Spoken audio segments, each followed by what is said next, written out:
ভাই বাদ দেন না, ভাই সামনে দাঁড় করান।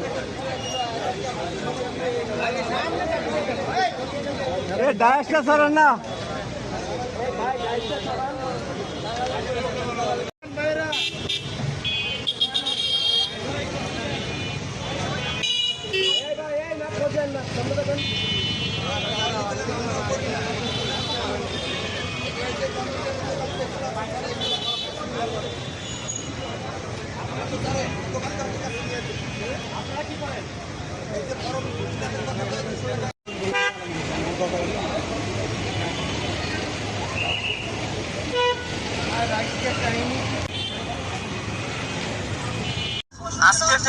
আজকের যে দেখেন আজকের যে দালালরা কি হয়েছে, গ্রেপ্তার হয়েছে, তাদেরকে ইন্টারোগেট করেন।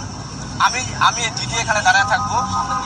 এখানে যদি মনে করেন যে অফিসের সংশ্লিষ্টতা থাকে, যে অফিসকে দিয়ে কোনো দালাল চক্র আগে কাজ করতে পেরেছে, আমি নিজে দায়িত্ব নিলাম, আমি তার ব্যবস্থা নিব। দালালের উপর ভাই কোথায় আমাদের দালাল উপর নির্ভর করছে? আপনি জানেন যে গত 12 মাসে আমাদের কতজন অফিসার সাসপেন্ড হয়েছে? গত 12 মাসে আমাদের কতজন অফিসার, কতজন কর্মচারী বিভিন্ন মেয়াদে শাস্তি পেয়েছে। ঠিক আছে, তো আমাদের এই বিষয়গুলো চলমান আছে ভাই। কারো মনে করেন অসৎ উপায় চাকরির নিয়ম বহির্ভূত কাজ করে কোনো সুস্থভাবে চাকরি করার কোনো সুযোগ নাই। সে আজকে করবে, কাল করবে, তৃতীয় একদিন ধরা পড়বে। ধরা পড়ার পর প্রতিটা জায়গায় আমলে নেওয়া হচ্ছে এবং ব্যবস্থা নেওয়া হচ্ছে। আর প্লিজ, আর আপনারা হলেন আমাদের মুখপাত্র, আপনারা জনগণকে জানান।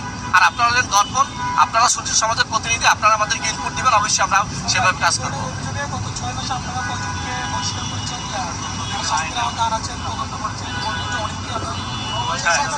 এটা হলো আমাদের ক্লাসিফাইড ডকুমেন্ট। আপনার তথ্য অধিকার আইনের ফরম্যাটে তথ্য পূরণ করে অ্যাপ্লিকেশন করেন, আমরা অবশ্যই জানাবো। এটা চলমান প্রক্রিয়া এবং এটা চলতেছে।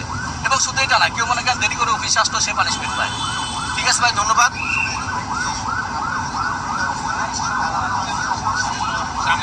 ভাই এই অফিসে দালালরা, এই যে এখানে যারা দালালি করে, প্লিজ এটা দিয়ে আমি শেষ করতে চাই। এখানে যারা দালালি করে, ওর দাদা দালালি করছে, ওর বাবা দালালি করছে, ওর বড় ভাই দালালি করছে, ও করে আমাদেরকে ভাবে ভাড়াটিয়া। কথা বুঝতে পেরেছেন? আপনি শুধুমাত্র প্লিজ ভাই, প্রথম হলো আমি আপনাদের একজন নাগরিক হিসাবে বলতে চাই, আমাকে জাস্ট আপনারা সিভিল ড্রেসে আসবেন, আমাকে একা ছেড়ে দিবেন, আমি রাস্তার উপরে যাব কালকে। আমি যদি সুস্থ আসতে পারি তাহলে আমাকে দেখাবেন যে আমি সুস্থ এসেছি।